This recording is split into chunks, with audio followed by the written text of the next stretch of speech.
And now, let's welcome our second keynote speaker. She is trailblazer in technology leadership, Mrs. Jaya Panwalkar, former senior director at NVIDIA, ex-chairman at SVNIT, and a key player in India's national supercomputing mission. She has helped train 25,000 plus scientists and set up 85 plus NVIDIA labs across India. Today, she is with Mr. Sri Krishna Panwalkar. He's postgraduated in metallurgy from COEP, pioneered innovation in foundry technology and auto industry software. Let's hear her speak on new horizons and for accelerating opportunities. Welcome, ma'am. Welcome. पक्की पुणेकर आहे. पुण्यात जन्मली आहे, पुण्यात शिक्षण घेतले, पुण्याच्या engineering कॉलेजमध्ये शिकली आहे. फक्त जगभर प्रोफेशनल कामासाठी प्रवास केला आहे तू. आणि MS मात्र कॉम्प्युटरमध्ये जाऊन केलं, कारण आपल्या इंडियात त्यावेळी कॉम्प्युटर इंजिनिअरिंगचं शिक्षण मिळत नव्हतं. ही बॅकग्राऊंड आणि एवढं बोलते. आणि मी प्रथम सगळ्यात APGI स्क्रम गॅदरिंगचं खरोखरी आभार मानते की त्यांनी मला आज इथे बोलवलं. I think this much Marathi is good for today's audience.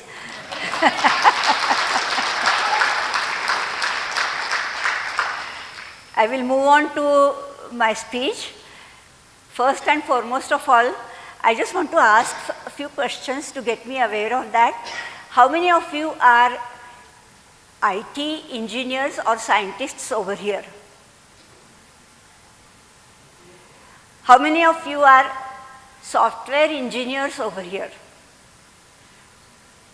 Still few. How many of you are in the hardware part over here? Very good. And how many of you are afraid of AI killing your jobs? Oh, still I can see some hands, so there is no need to be afraid of. I'm going to tell you about some new horizons and opportunities. To give you that, I just wanted to give you some little bit of background. Actually, in 1988, when Param Computer Center, CDAC, started, we purchased at Central Water and Power Research Station a 16-node parallel computing system.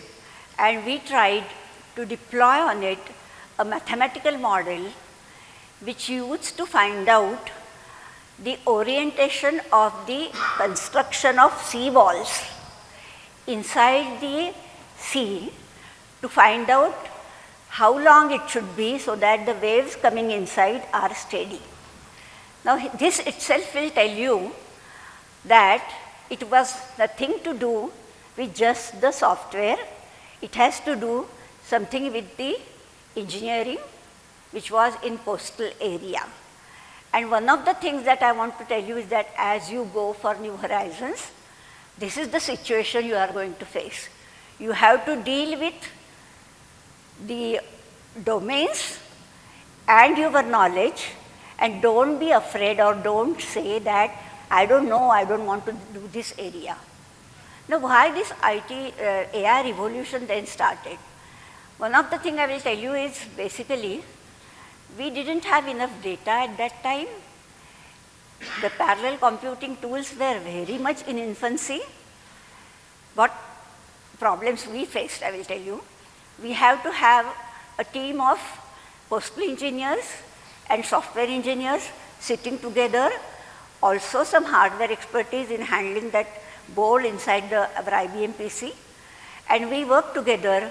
We won the award for parallel computing, best parallel computing award, parallel computing award. But at the time, we realized that how much progress is still required to be done in parallel computing and in AI, because at that time and on Param computer, already natural language processing in Sanskrit has started. It was 1988, remember. And then why is this revolution is happening? First of all, you have to understand and why it is continuing to happen. One of the things I will tell you is that we are now plenty of data.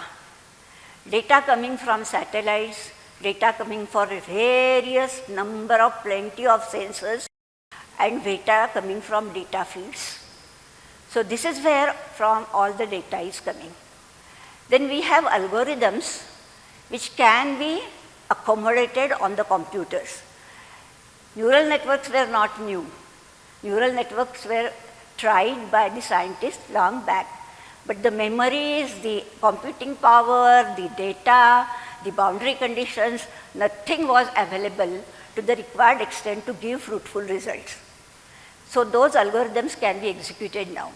And third most important parameter was the compute power with memory latency. I think you know all these words. I'm sure? Or, okay. So the memory latency, all these things were made available, and that created this revolution. And that is where all the time, it is not only agentic AI. To support agentic AI, there is so much hardware available, and agentic AI has so many operational scientific applications. So I'm going to give you some examples of some operating scientific applications which you may not be aware of that are being solved on high performance computing and AI and generative AI today. One of the examples you must have heard, but I have worked with it, is driverless cars. So what is there? In every AI system, where it is agentic or not, fundamentally there is a training module, there is an inference engine. So training engine is always there, which operates on initial data, large amount of data, and creates some algorithmic results. And it creates effects. And that effects is used by the inference engine to infer the results. Initially, the inference engines were not very powerful. So inference engines were kept at the real-time edge of the systems. They should be agile. They should be able to execute in real time. They should be able to execute the decisions which come from the central servers to the station. Then came the concept of edge computing. Then came the age that keep on putting more and more. If you have heard the Jensen's talk at, all of you know Jensen. I'm from NVIDIA. So I will talk to you about some of the CPU requirements. So Jensen Huang, who is the CEO of a $1 trillion company, all of you know. So he has, 2 days back only, he has declared a computer AI system which can be used for agentic AI also, which is less than the pizza box of smallest pizza. And you can, it is like maybe you have that? It is like that box. So you have the computer and you have that system, and every scientific engineer is able to do whatever he wants to do. That means, basically, you have to learn that the applications are going to get in demand. And if you are a front-end engineer solving only problems at the front end, because coding assistance from AI is moving from coding assistant to native code agents. Everywhere the agents will be coming. It is coming from front-end applications to back-end applications. It is coming from multi-agent capabilities. So if you consider all these things, what you have to do is you have to go from front-end engineers, AI, upper layer, agility and applications type of things, to the back-end engineers to the orchestration engineers. What orchestration engineers require? They require to understand the applications behind it. So now when I'm going to talk about the wireless or automation driverless car, think about it. I have seen myself a Mercedes car with hundreds of sensors moving on California roads, collecting the data. And it was moving, it was really like thousands and thousands of miles of run on different states and countries to collect the characteristics of the signals of like maybe a man, a car. Of course, when it comes to India, it will be also cycles and rickshaws and bailgadis and everything. But it was in California road, so it was up to the cars. Then pedestrian, then overtaking vehicles. It was collecting all that data. It has the sensors. So all the NVIDIAns, though they were software engineers, they were working with all these sensors. They were having work with the radars, lidars to scan the surroundings. They were working with the data coming from the satellite, and they were installing and finding out the video collection with the cameras and identify the objects on that to create the database required for computations. And I have seen in NVIDIA, we deployed 1,000 people just to characterize these objects and identify those on the screen and put them into the output so that data can be organized properly so that the training module can understand that data. So data coming from several sources being taken by as a data input, that being taken and sorted out. So at all these steps, now AI is coming. AI has come. All those 1,000 engineers lost their job because with agentic AI or with generative AI, the module or the training module itself is understanding from its earlier experiences many new data coming in. Maybe now with generative AI, once the cycle is shown to him, 20 different cycles, it will be able to generate its own knowledge for generating different cycles and finding out what it is. And then the inference engine was in the car. So there is the communication between the car inference engine and the training module. So if the car is moving, which is now an actual car, driverless car, is moving and detects a stop sign, the signal will go on inferencing will be done by sending the data to the center station to immediately doing that at the inference engine and taking the action at the car end. So these are the type of applications which you people have to think about, and where you will fit into these areas is required to be thought about.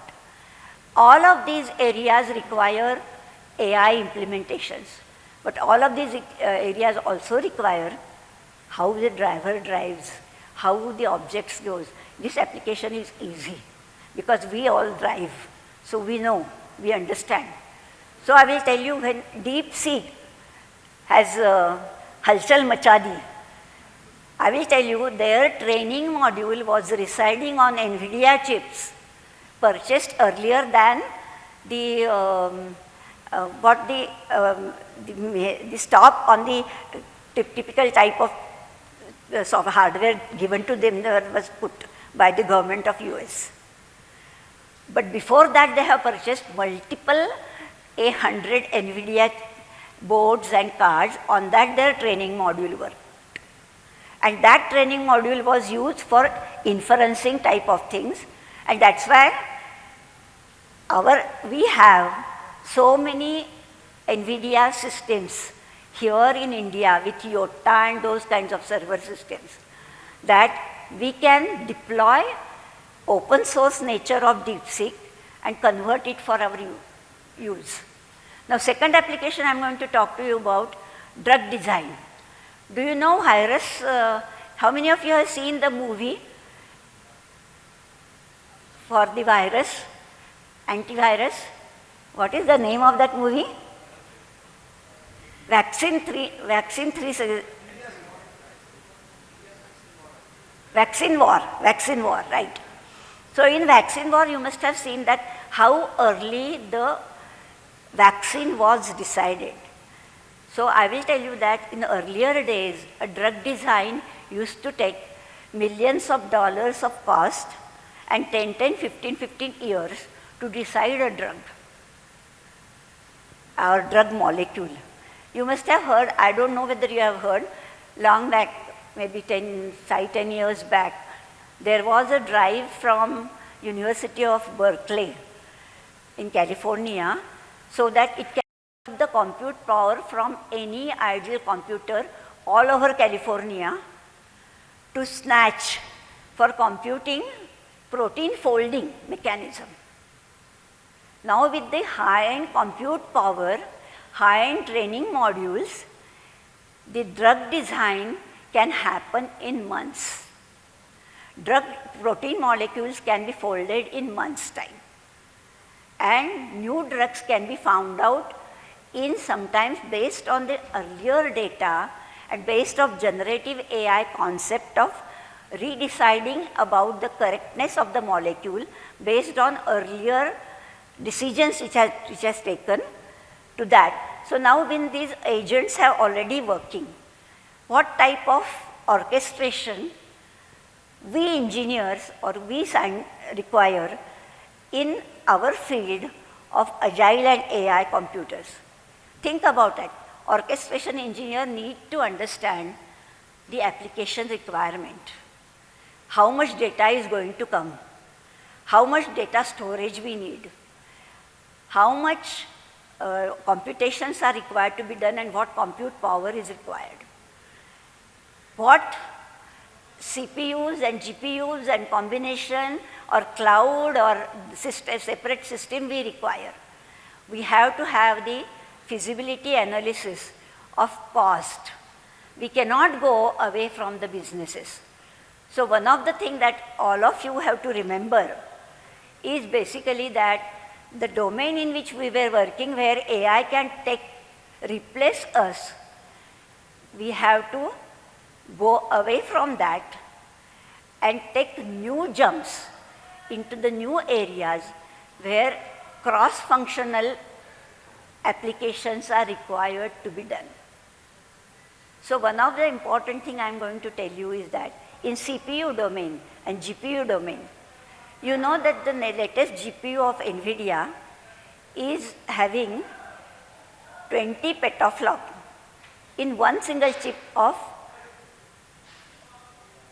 their Grace Blackwell system.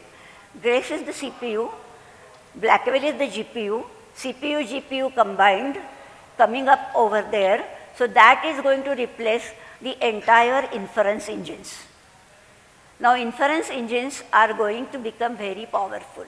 So we engineers have to put our things that bigger and larger agents can execute on that. If we do not have the agentic agents studied, which are available or which we can develop, we are nowhere. So that is very, very important that I am trying to tell you. Another important thing I am telling you is that there are chip companies like Barbaros who are manufacturing a single wafer chip, which is the fastest AI chip ever in the world. So their competition of powering higher and higher speeds and compute power and low latency, high memory are going to increase. So the capacity of these AI models is going to increase. So the capacity of these agents is going to increase. So the capacity with which these agents will function is going to increase. And therefore, it will be easy for the scientists to develop their own systems. So Jensen himself has indicated that tomorrow is the area of cross-functional people. Maybe I am not giving you a fearful scenario, but I am giving you These are the days for going back to school, not literally going back to school, but if you are coming across any application, start and understand the application. Because I will tell you, in Tesla, there are more mechanical engineers than software engineers who are working on AI. So it is the time for all of you to go back to the multidisciplinary approach, keep your minds open and do the work. I will tell you some of my examples at that point of time when computer was not accepted by the people. I had to learn coastal engineering. I was designing earthquake on the soil testing machine. So I did not know the language of earthquake, like P wave and S wave and everything.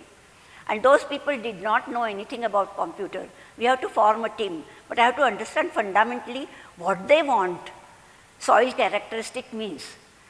Some of the words like liquefaction potential, which we have to really understand, to understand how to write software for them. So I have experienced it when something new comes up, how much we have to know the other fields. And I have seen over the years, IT engineers have reluctance in understanding the domains. Am I right? They say that you find out, it is your problem. You give us the specifications, we will work on it. But many times they see that if we have to give the specifications, we will only use the agent, why do we require you? So this is the competition, cutthroat competition here now.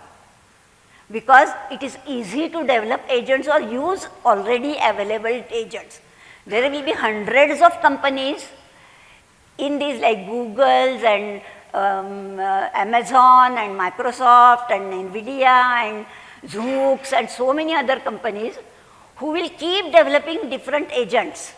There will be so many biotechnology companies who will keep developing their agents. We have to combine, give an orchestrated solution. That means we have to understand what these agents do, how to sequence these agents, and how to give the solution.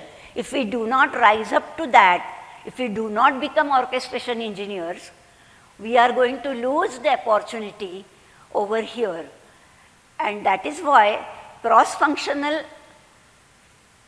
activities are very important. So I'm not saying go back to school means all of you at the age of 50 go to school and start taking mechanical fundamental course. But if you are coming across an application, definitely Google Baba is there, ChatGPT is there. You start understanding from that the fundamentals of their system and start talking to them in their language. Then only they will entertain you. If you ask everything from them and then I will write an agent, they will not come to you because writing an agent is not that difficult. Am I right? So remember that. So that's why I'm saying that new horizons and accelerating opportunities. I'm telling you that the forecast of most of the analyst companies is that by 2030, AI is going to contribute about $15 to $20 trillion to the global economy. So AI is going to really rule the world. So where AI is going to rule the world, not by you saying that I don't want to understand you. AI is going to rule the world, and in this ruling, all the people in the scientist domain are going to come to you. I'm going to give you one more example which I have seen myself. I have seen myself with AR, VR technology at University of California Medical Center, an operation being conducted on a robo baby. The surgeon was getting trained on that robo baby with his AR VR system on his cloud, and the nurses, the doctor, other doctors, assistant doctors, the patient, the patient's parents, everything was in the form of virtual reality. And the operation being done, and 3 years back when I went there, I saw that nurses are not required.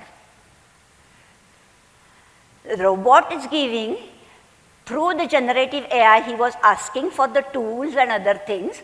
On big screen, everything was getting reported, and he was asking for the tools. The tool is given by the robot. And that robot is understanding the language that he was saying because of the generative AI and the experience that they have done. So I am telling you these examples. Don't be under the impression that it is an automation industry only, in little bit of shops and everything. There can be AI application for making poha also, Puneri poha. But there can be applications of this type also.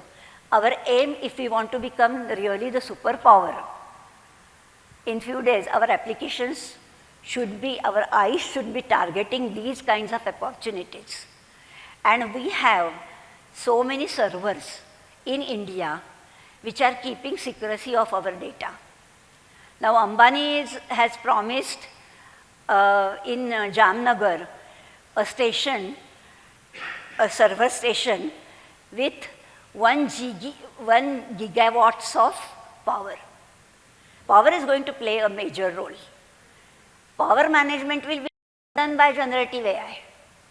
So every field that you look at is done by generative AI. But every field you look at, that will tell you that some domain is there. Power generation, if it is using generative AI, then the agent for that should understand that what is power generation meant. What do you mean by excess power? What do you mean by hazards? What do you mean by security? What do you mean by actions on security?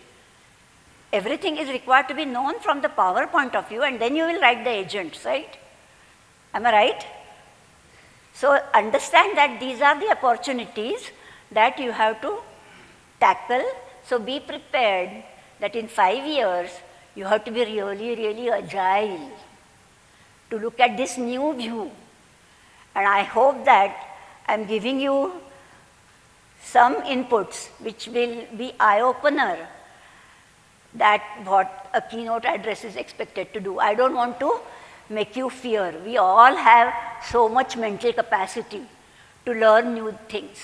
Your knowledge is not going to go waste, but you have to have cross-functional attitudes. So this is an attitude change for all IT software engineers.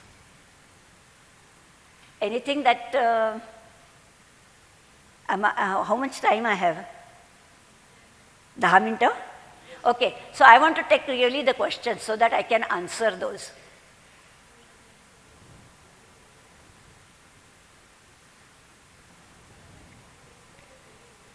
So first of all ma'am खूप खूप आभार तुमचे, छान बोललात तुम्ही. आणि मी मराठीमध्ये बोलतो इकडे.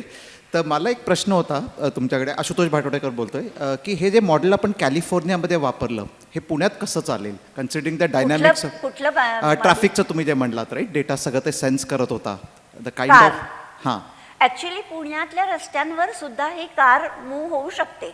हां, आणि ह्या कारला डिटेक्शन जे आहे ते आपल्याला ऑब्जेक्ट डिटेक्शन्स वेगळी वेगळी लागतील, कारण आपल्याकडचा ट्रॅफिक हा वेगळा आहे. पण माझी खात्री आहे की आपल्याकडेही ड्रायव्हरलेस कार्स येतील. आपल्याला कित्येक वर्षापूर्वी वाटत होतो की आपल्याकडे गुगल मॅप येणार नाहीत, आपल्याकडे इतके गल्लीबोळ आहेत, कुठून येतील गुगल मॅप. आले. आपल्याकडे ड्रायव्हरलेस कार येणार, आणि आपल्याला त्याच्यासाठी वेगळा डेटा कलेक्ट करावा लागणार, त्याच्यासाठी आपल्याला वेगळा डेटा सर्व्हर लागणार, सिक्रेसी लागणार, सिक्युरिटी रूल्स आपले वेगळे लागणार. ओके. कारण even I will tell you, California has their California rules. If that driverless car has to go from city, they have their different rules. So they have to also modify.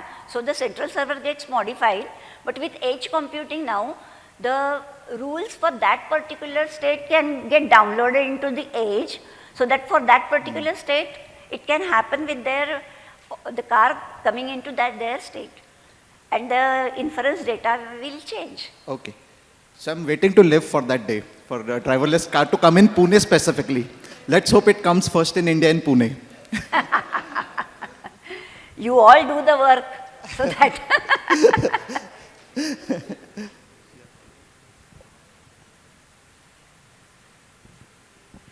अजून कोणाला अवघड अवघड शंका विचारा. मी खूप challenge केले का एकदम गंभीर झाले सगळे. Hello. Yeah, ma'am, thank you for your information. It's very nice. I just want to ask the question regarding the data because right now it's Can like you be little louder? I'm not able to hear you properly. Can you hear me now? No? जरा जवळ घेऊन बोला. माझं कदाचित कान बिघडले असतील. No, no. So I want to ask the question regarding the data, okay? Because the data is now the gold mine. Absolutely. And we have a lack of understanding of what kind of the strategy, how we can collect the data, what kind of the model that can be used, because you already work on the hardware side where a new chip is designed, we need that kind of information. So can you suggest some kind of the model regarding how to collect the data, which will be help for all this upcoming agentic AI or the upcoming technology? Yeah, I will tell you one thing. Data is gold mine.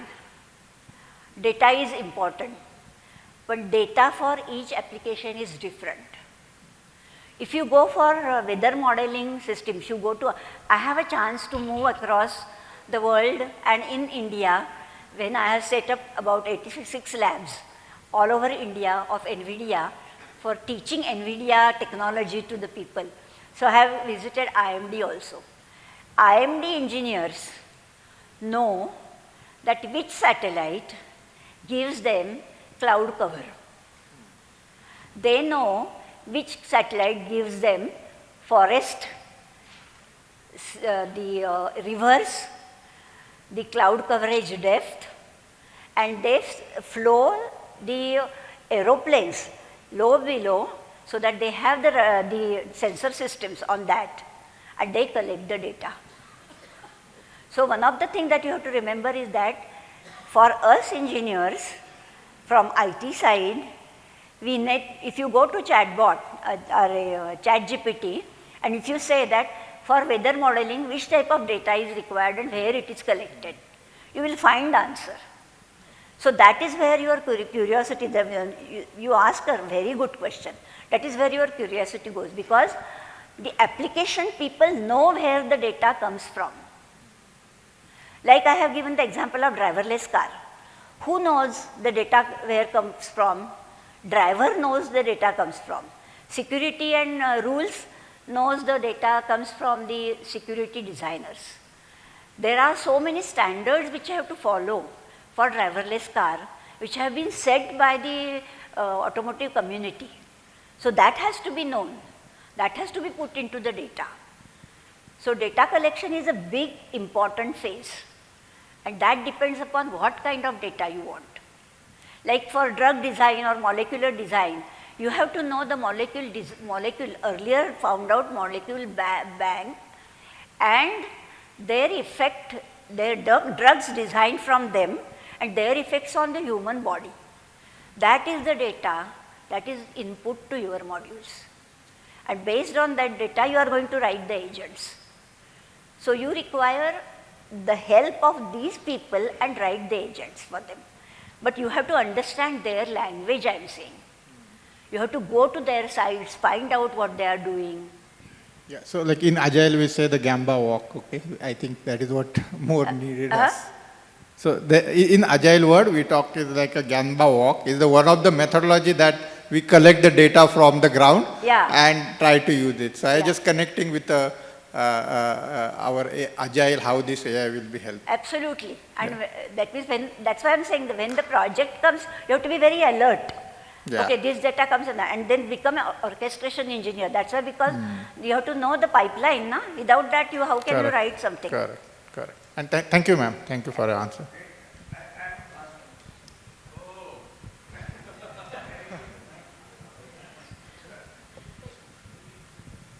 Are you asking a question to me or giving an answer? General question. Don't worry. He's How not can I leaving ask the you a He's question? my Come on. husband. He's not leaving a chance to ask me anywhere. Okay, my question is, on a lighter note, because all of them became very serious after listening to what you talk. Can AI design the software as a small software, as a reminder for husbands to pick up their clothes and keep for washing? Then, when the wife comes, stop watching cricket and switch over to movie and such things, can it be done?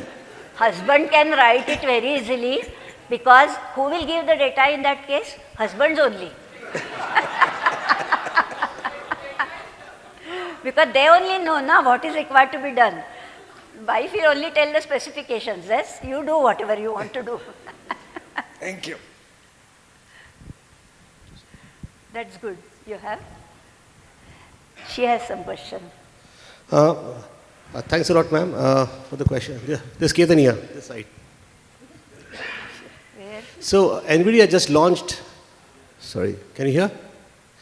So, NVIDIA just launched Groot N1. Come here. Okay. Are you able to hear me now? Yeah.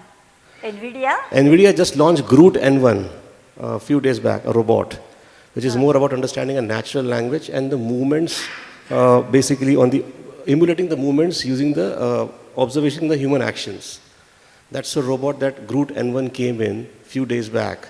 Now, when you are emulating actions or observing human actions and then going with the robot, how does this balance across the feel and the perceiveness of a human going forward? See, basically, I will tell you that the process of designing a robot for human action depends upon collecting the data from a human and putting hundreds of sensors on the human body, wherever the joints and wherever the movement can change the things, even eyes and everywhere, and that movement is captured by the cameras. That movement is stored, and to that becomes the input for designing the robot's motions. And every time when the robot moves, that is compared with the input data for the correctness. And it is definitely designed for a certain task. We are not going to get something like a Ravan immediately. Don't be afraid. One of the things I wanted to tell you is that many people they're afraid that AI is going to be really like ruining our lives and be explosive, and it is going to really be bad and all wars and everything will start. I will tell you basically, in Mahabharata or Ramayana also there was Ram and there was Ravan. Ram also knew lots of weapons. Ravana also had lots of weapons. Ravana used it in the wrong way. Ram used it in correct way. So for every technology there is a wrong side. If it is used wrongly, it is bad. If it is used correctly, it is good. So one of the things we have to remember is that we are on which side, what are we doing, and that's why I gave the examples which are really useful for the human race. I have not given any example which was not useful for the human race. So first and foremost we have to remember is that robots are designed for us to use, not to make the Ravan. Yeah, ma'am, I don't have question as such, okay, but I just want to thank you a lot because I took a lot from you. The first and foremost thing I learned today is when experience speaks, I don't need a slide, okay? And I loved that about your experience. And just to add your experience about that medical, because my graduation is from medical field and then I'm a management professional. So recently I attended one conference and there I had a chance to listen to one doctor who is working in Kerala, and they are working in 3D printing and VR model. So earlier, if you guys understand, like I'm into operation theater and a doctor comes and there was a complication in between kind of thing.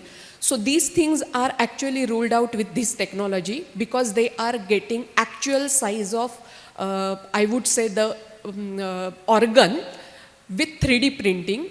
They practice it earlier, means before they go into, so they have a strategic meeting before they go into OT, and they can imagine what can go wrong. And so I would say that the quantity of error or the probability of error is reduced to a very great side. So when you talked about that medical example, I just related to this particular I would say session what I attended. But yes, lots of things going on, and what you say, I absolutely, it's a cross-functional thing, and how you connect and the language, what you actually talk to each other while converting it. But yes, thanks a lot, and I would say it's a very motivating lecture, and I'm certainly not frightened. I'm more enlightened and motivated. Very good. Thanks I'm a happy lot. for that. Yeah.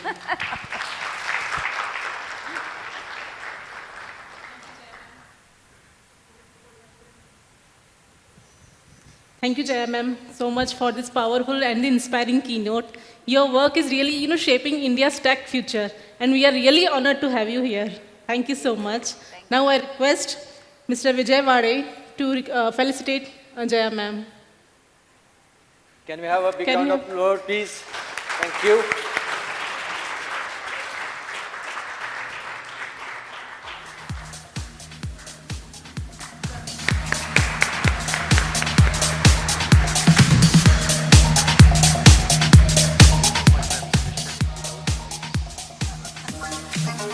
Thank you, Jaya ma'am.